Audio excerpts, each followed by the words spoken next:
here are my predictions for 2026 for the coaching industry. If you don't know me, my name is Ayu. I've been coaching for the last decade. I've coached more than 25,000 women around the globe in 41 industries. I've also created a multiple seven-figure coaching business.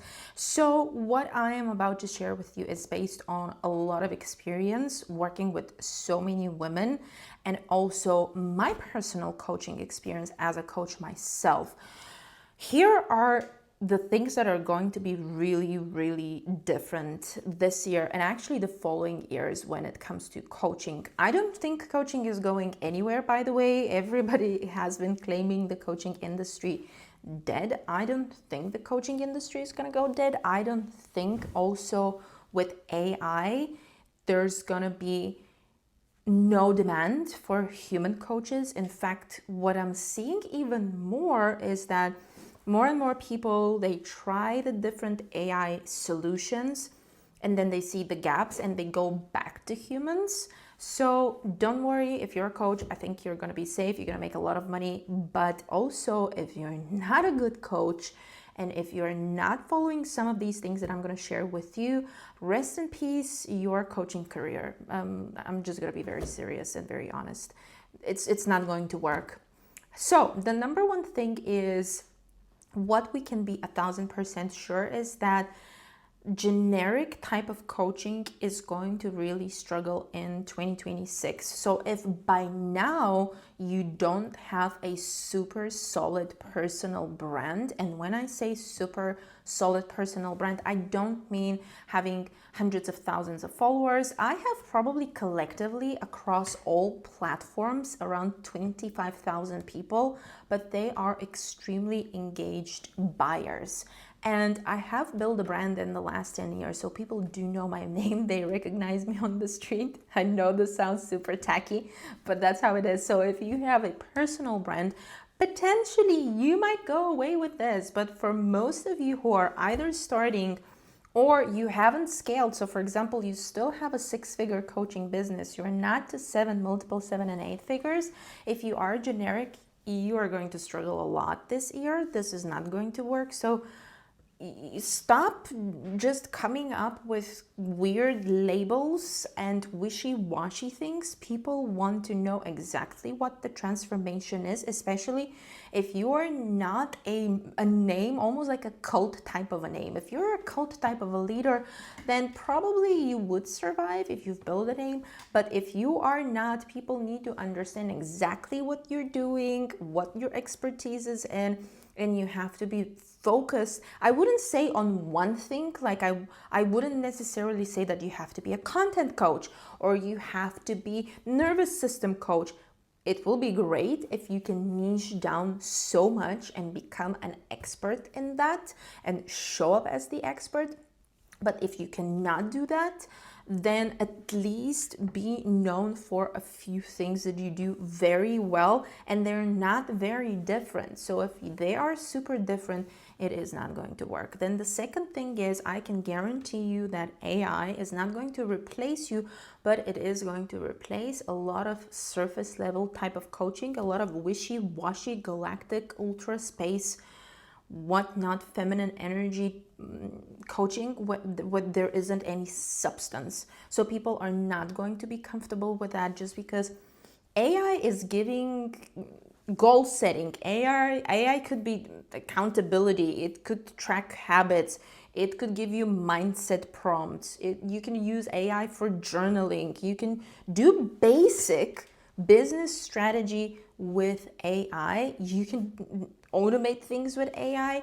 However, what you will need from a coach is their critical thinking, their years and years of experience, because I can still see, for example, I use AI quite a lot in my coaching, but we use it for these basic things that I told you. But if I need to customize things and offer customized solutions for people, I win 1,000% because I know the person, I'm in their energy. Also, I'm not agreeable when something isn't right. I will say that it's not right. I'm critical. I give better feedback. So I think that definitely you will have to make sure that you don't sound just like giving information, but you're also delivering transformation, and you are also making sure that you customize as much as possible and you get deeper and deeper as much as possible for your clients.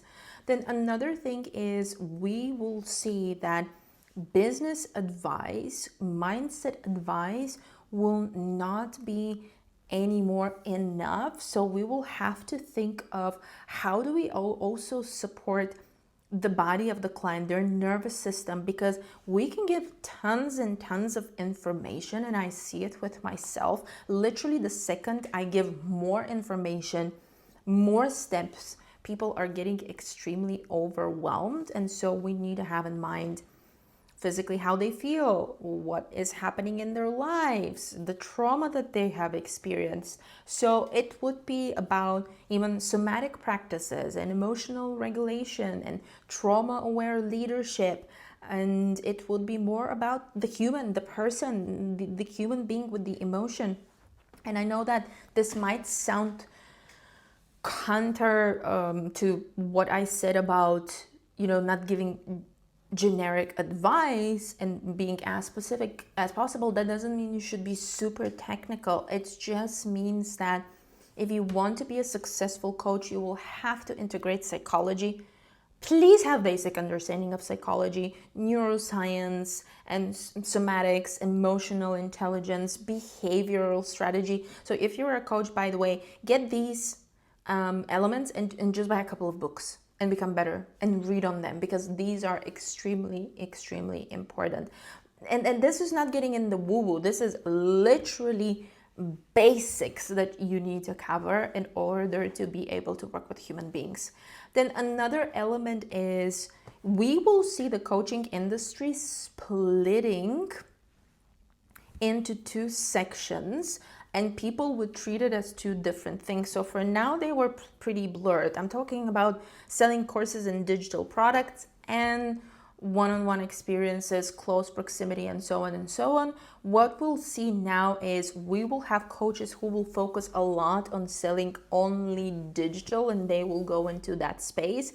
And we will have people who will be very much into the high-end delivery. So for now, we've been seeing people who mix that, including myself, but I feel like more and more people are choosing either or path, because they see for some digital products are not working. And by the way, if you're trying to finally crack the code to digital products, I make every single month 6 figures with digital products, completely organic. I have a course on that. You can check that. It's so easy to do it once you actually get the hang out of it.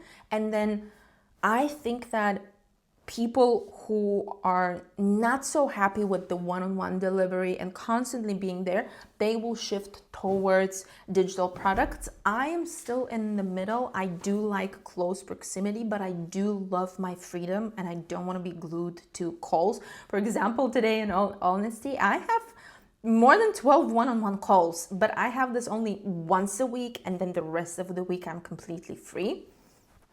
So we will have these two buckets that will be very differentiated. And then I think that more than ever, credentials will matter so much. So it would be about your behavior. How do you show up on social media? How do you show up in your spaces? Do you have documented results? Do you have lived experience? It will be more about that, because trust is going away. And lastly, I think that what we will see, it will be coaching that is not so much about motivation, because we've seen so many coaches being like, ooh, all about motivation. We will see that people will want to work with coaches that actually deliver results. So results is going to be extremely important. So what does this mean to you? It means that you gotta become an authority. You have a personal brand that is really strong, focused on something very specific, results driven. You're showing your results and how you can get people there. It's not going to be just about you. Look at me, how I made all these millions. It's going to be about your people, and it's going to be about the experience that you give. So I think that this is how the coaching industry is going to look like in 2026.